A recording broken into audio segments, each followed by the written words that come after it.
මම අද පොලොස් මෝජු එකක් හදන්න ලෑස්ති. මම ඒකට අරන් තියෙනවා මධ්‍යම ප්‍රමාණයේ පොලොස් ගෙඩියකින් භාගයක්. අපි ඒකට ලුණු ටිකකුයි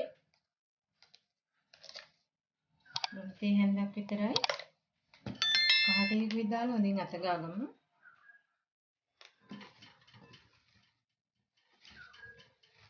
මම පොලොස් කෑලි ගොඩාක් ලොකුවට කපාගෙන නෑ. මෙන්න මේ ප්‍රමාණයට කපාගෙන තියෙන්නේ මේ.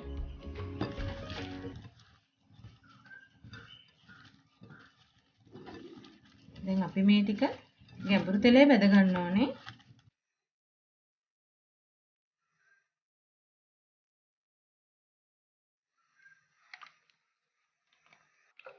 මම මුලින්ම මේ පොලොස් කෑලි ටික තෙලේ බෙදගෙන අයින් කරගන්න හදනවා.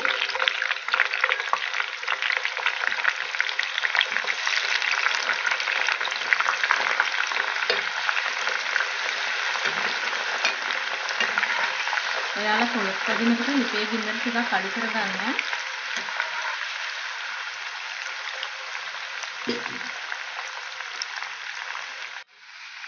මෙන්න මේ ගානට පොලොස් ටික බෙද ගන්න. මේට වඩා බෙද ගන්න එපා. එමුණු ස්මෝජි එක වලගේ පිටතරහ ගහන්න ගන්නවා.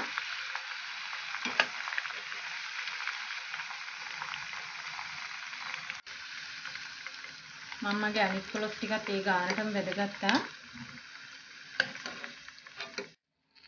මම රතු ලුණු අරන් තියෙනවා. ගෙඩි පිටින් අරන් තියෙන්නේ රතු ලුණු ග්‍රෑම් 100ක් මේ විදිහට සුද්ධ කරලා අරගත්තා. පොලොස් බෙදපු තෙල් එකටම දාලා මම ඒකත් බෙද ගන්නවා.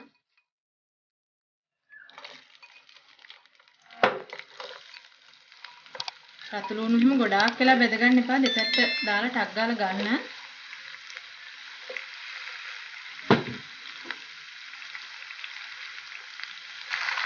මම රතු ලුණු ගොඩාක් වෙලා බෙදගත්තේ නෑ. විනාඩි දෙකක් විතර කියලා මේ මම ගන්න ලෑස්ති.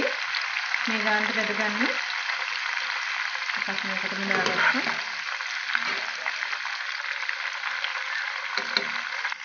මම අම්මිරිස් ග්‍රෑම් 50ක් අරන් තියෙනවා. අම්මිරිස් කරලා මෙන්න මේ වගේ පලාගෙන තියෙනවා. මේ වෙන් වෙන්නේ නැති වෙන්න. ඒකටත් මම ලුණු ටිකක් දාලා අත ගාගෙන තියෙන්නේ. ඒකත් මම බෙද ගන්නවා.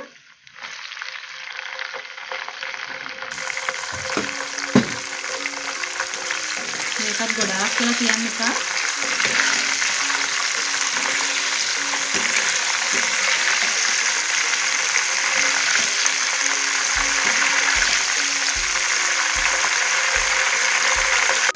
මගේ අම්මිරිස් ටිකක් බෙදගෙන ඉවරයි. මෙන්න මේ ගානට බෙද ගන්න. වැඩි වෙලා තිබ්බ නෑ. එකක් විනාඩි දෙකක් විතර තිබ්බේ. එකක් මේ භාජනයටම දාන්න.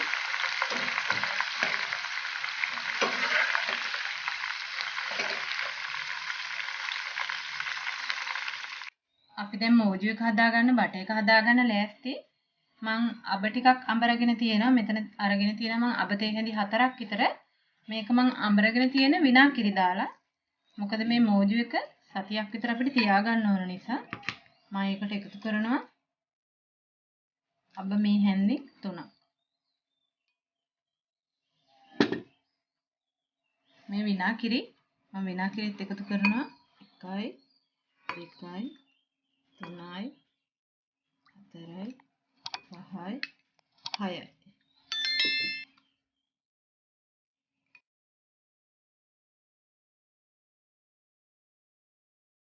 අනිත් දේවල් හදාගන්න කලින් මේ විදිහට විනාගිරි දාලා විනාඩි 10ක් විතර තියන්න. නැත්නම් අබ චුට්ටක් තිත්තරහ ගහන්න බලනවා.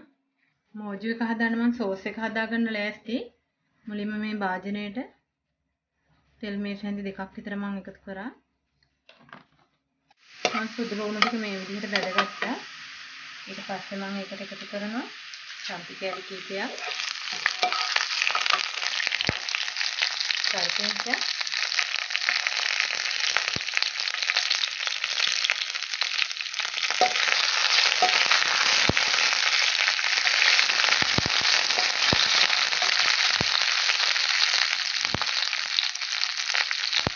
මසාලාට 3ක් එකතු කරනවා. කරාබිනට 4යි.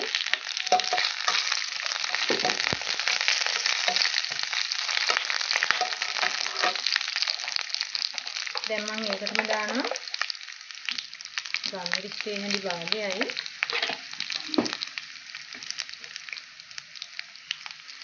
කකුල තේහෙන් කාලක් විතර දානවා. කෑලි මිරිස් තේහෙන් දෙකක් දානවා.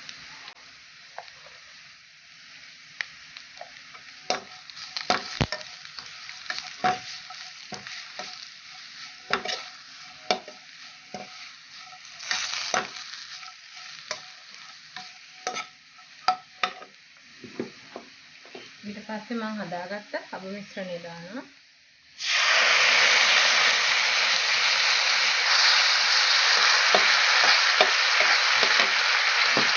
කොහොමද මම මේ කෙන්ඩි කෑලි ටික එකතු කරනවා.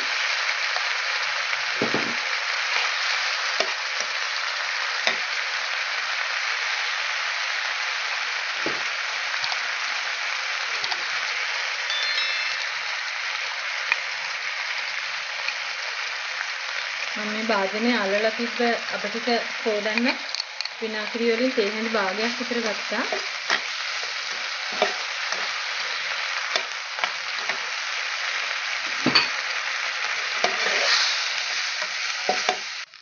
පොළොස් එහෙම බෙද ගන්න ලුණු දාලා තිබ්බ නිසා මම මෙතන ලුණු වැඩිපුර එකතු කරන්නේ නැහැ. හැඳි භාගයක් විතර එකතු කරා.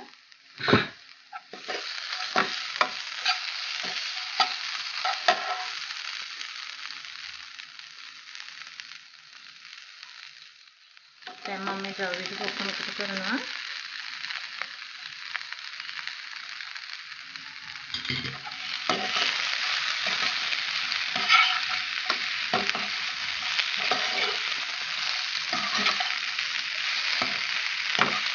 මම මගේ පොළොස් මෝජුවකට සීනි හැඳි 3ක් එකතු කරනවා.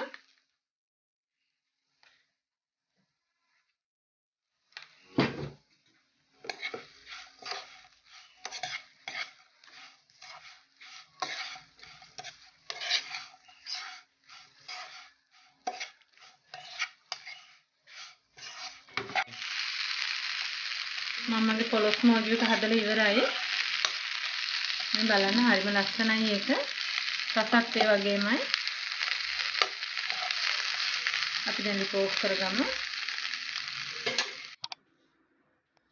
මගේ පොළොස් මෝජුවක හදලා ඉවරයි මම. ඔයාලට පුළුවන් මේ වගේ බෝතලයක් අරගෙන මේකට දාලා සතියක් හරි වහලා තියලා මේක කෑමට ගන්න පුළුවන්. හැබැයි වතුර මිස් වෙන්නේ නැතුව අරන් තියන්න. මගේ වීඩියෝ එකට කැමති නම් නයෝමි රෙසිපි YouTube channel එක subscribe කරන්න, like එකක් දාලා යාළුවොන් අතර share කරන්න අමතක කරන්න එපා. සුබ දවසක්.